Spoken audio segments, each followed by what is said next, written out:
Ito si Barry, boses ng mama niyang gumigising sa kanya. Ito kasi si nanay, palaging tumatalak ang bibig at pinapagalitan si Barry.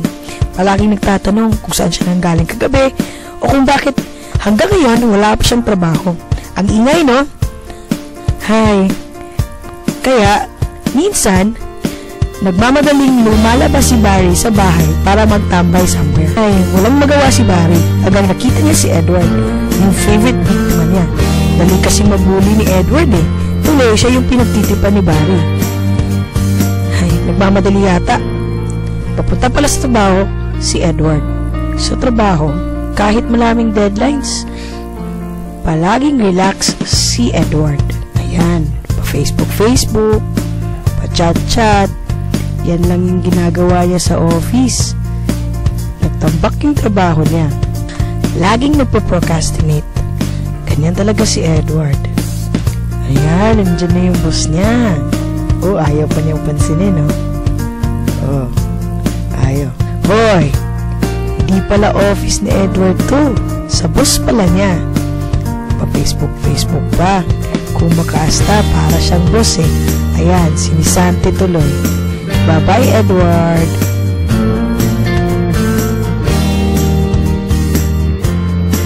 Sakit sa ulo talaga ang empleyadong si Edward. Busy-busy na nga yung boss niya. Pahamak pa. Ay, trabaho nga. Uy, bumalik pa siya. Chinek siguro kung hindi pa na-log out. Okay, bye-bye, sir.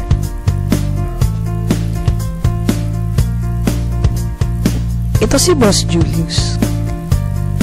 Marami siyang ginagawa kasi busy-busy siya sa boss. Demanding kasi yung CEO niya. Lahat ng sakit nasa kanya na eh. May diabetes, hypertension, sakit ng katawan, sakit pa sa ulo ang mga empleyado. Kahit anong gawin niya, hindi niya mapagkasya yung time niya. Subsub sa trabaho. Wala nang oras sa sarili, sa pamilya, at sa kanyang girlfriend. Masakit na yung katawan niya. Papamasahe pero walang oras. Ay, ito na pala yung girlfriend niya. Kaso hindi niya pinapansin. Si girlfriend naman, or should I say fiancé, sa tagal-tagal na time na hindi sila nakakapag-date, eh pupupunta na lang sa office at nagpapansin sa boyfriend niya. Hindi madali kasi ayaw talagang pansinin ng boyfriend niya ang girlfriend niya. Ayan, nagalit patuloy kahit anong gawin niya. Pinipilit niyang magpapansin, ngunit ayaw pa rin ng boyfriend. Subsub pa rin sa trabaho. Kaya, nag-walk out na lang siya.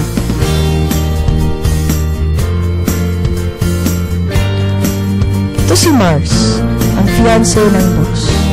Dahil hindi siya pinapansin, uuwi na lang siya. Ito si Mars, known to be the conyo of the society.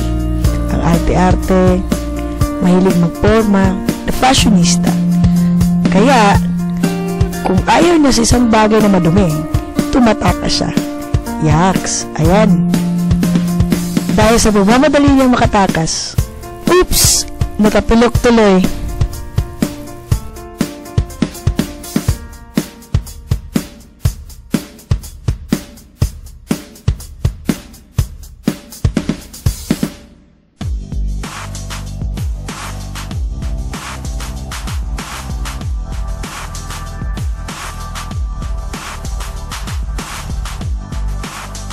Ito si Michael, ang batang gusgusin. Di naman niya kasalanan kung bakit naging ganito ang buhay niya. Ganun pa man, kahit anong panglalait sa kanya ng mga taong pinaglilimusan niya, hindi siya nagtatanim ng galit sa kapwa. Kasi nasa puso't isipan niya ang mahal na Panginoon. Ito si Mars, ang fiancé ni Boss. Oo, nakapanglait siya ng kapwa niya dahil sa puot na nararamdaman niya para sa fiancé.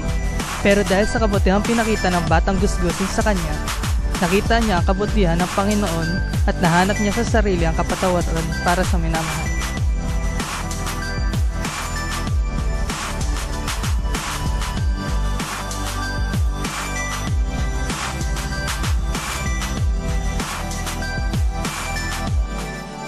Ito si Julius, ang boss ni Edward.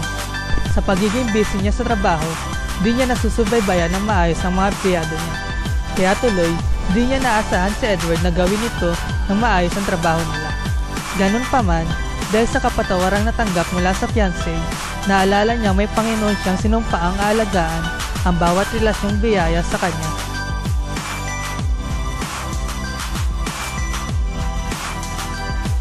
At kasali na dito ang mahal na fiancé at ang bawat empleyado.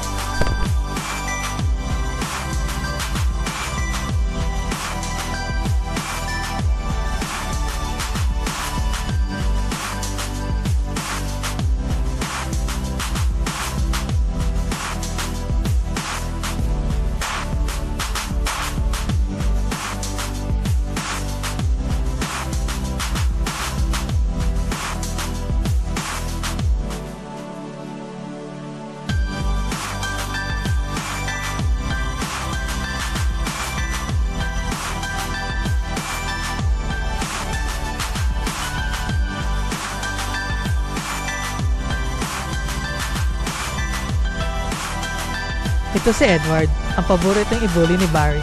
Sa pumubuli sa kanya, nawalan siya ng respeto pati sa sarili niya. Kaya di rin niya natatama ang maling ginagawa sa kanya ni Barry.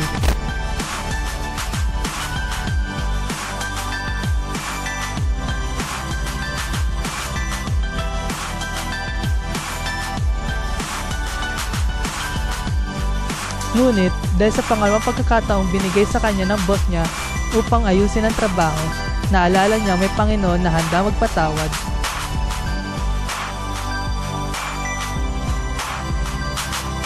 At magbigay ng pangalawang pagkakataon upang magbago tungo sa kabutihan. Ito si Barry, anak ni bungangerang nanay Amy. Di niya naiintindihan kung bakit parati siyang pinapagalitan ng nanay niya. Kahit sinusubukan naman talaga niyang maging maayos ang buhay at kinabukasan niya. Buti na lang, magkaibigan na sila ni Edward ngayon, na siyang naggabay sa kanya sa daan ng Panginoon tungo sa kapatawaran at pag-unawa sa kanyang nanay.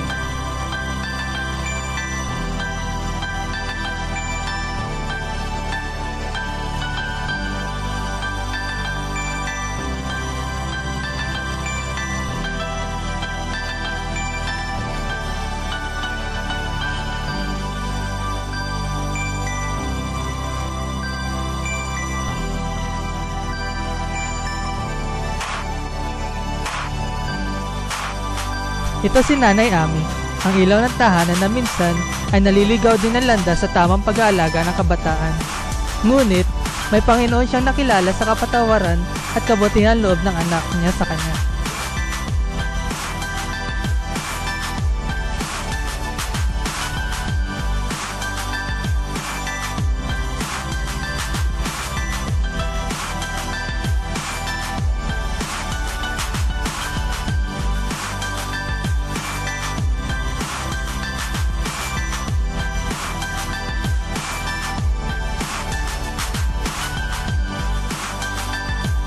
Kaya di niya na mapigilang mag-abot ng kabutihan sa kapwa.